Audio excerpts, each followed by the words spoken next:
Hello and welcome to the Analog Leftie. My name is Elise. As you may know, I traveled for quite some time during the holidays, and I brought some stationery with me on the trip, which is the first time I've ever done so. So today I wanted to talk about how I used all of these items and reflect on the experience and see what I'll continue doing or change for future travel. Already, before even leaving for my flight, I had to take out some items from my list because I had packed way too much. So I had to prioritize and decided to leave my book and my commonplace notebook. And this turned out to be an okay decision because I didn't find myself looking for the book. I was mostly trying to sleep on planes or watching movies or listening to music on my phone. And especially with a book like Meditations, I feel like you have to be in the right headspace to be reading something like this. So I left these ones at home. Now let's take a look at my passport traveler's notebook. This was definitely the most used one out of all the things that I brought. And as you can see, it has gotten a lot of marks and scuffs because it was always in my daily carry. So yeah, all of my receipts would initially go in the craft folder. And as you can see, I've stuck some of the love and trip stickers on the craft folder. And I also stuck the sticker seals from the croissant cream puffs that we had from Tokyo Milk Cheese Factory. Yeah, so yeah, they're incredibly cute. So I had nowhere to put them and I didn't want them to go to waste. So I just stuck them on here.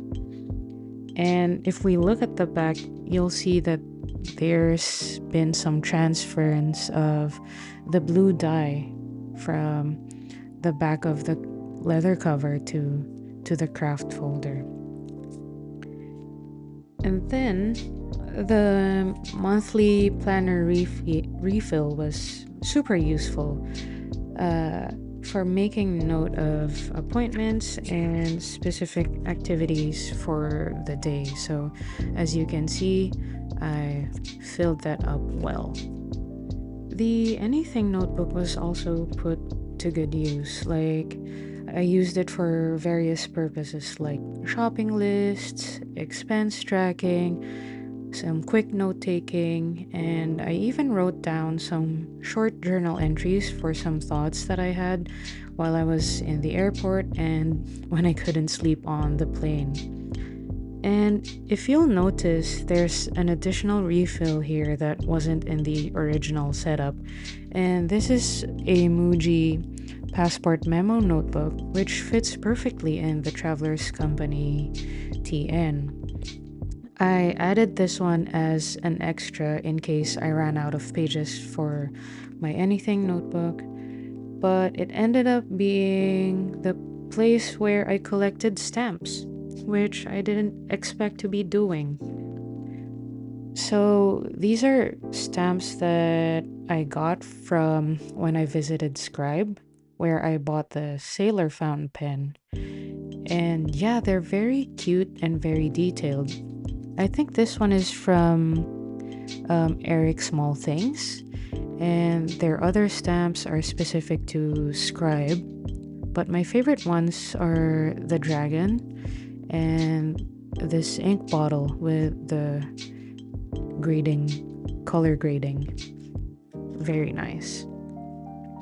And then there was also a stamping station when we went to Muji, so I just stamped a few things on here, like this one maybe is the Tokyo Skytree, I'm not sure.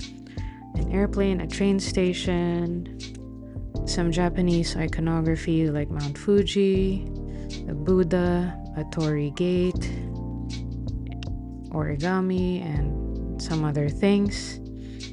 But yeah, I wasn't sure how well the stamps were inked because there was no stamp pads there. So I pressed down really hard and they ended up warping the pages quite a bit. But the nice thing is there wasn't any soaking through the next pages. So the paper held up really well. So, based on all of that, I think the Passport TN will continue to be a part of my stationary carry for future trips. It's super versatile and very handy, like it's easy to carry, so it's a no brainer. Next, let's take a look at my regular size September leather TN.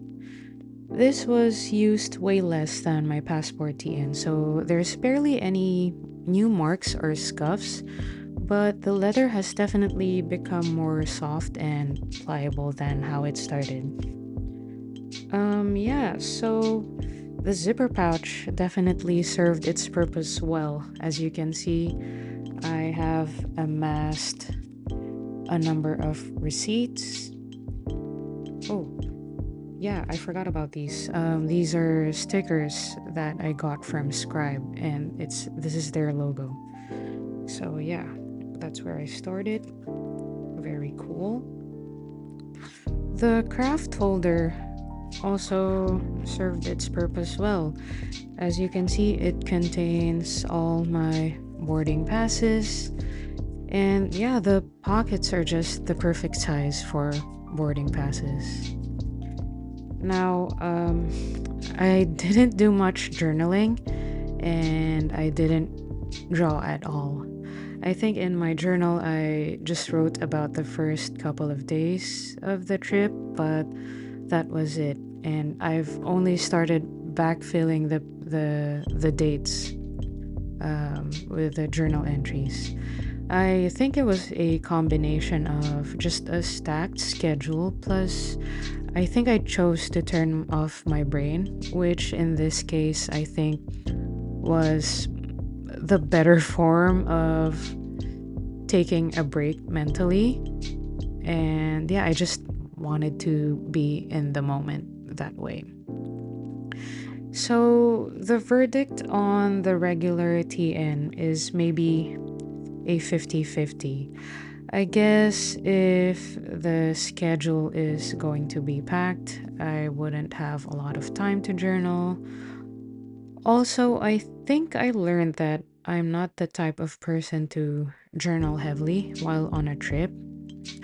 And while it was a good storage for my receipts and boarding passes, there are other storage options for that as well.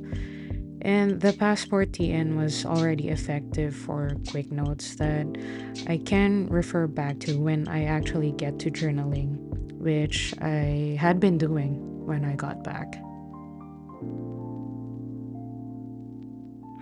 So in terms of the writing tools that I brought, let's take them out. I only really used the Lamy Muji hybrid pen and sometimes my Uniball 1P and the Micron pen since I didn't do a lot of journaling or drawing. So it was just this three out of everything. I also found myself needing a Sharpie to label things, but I didn't have one on hand, so the next best option was the Micron pen.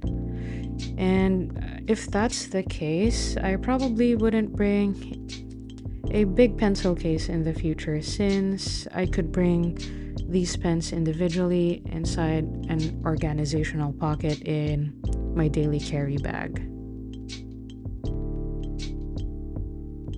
For the miscellaneous things, or I guess stationery adjacent, the Instax Mini link was used very well too. I printed lots of photos for my mom and my sister. It's great to have, especially for long trips, and if you're someone who enjoys taking lots of pictures. So yeah, it's very handy to carry.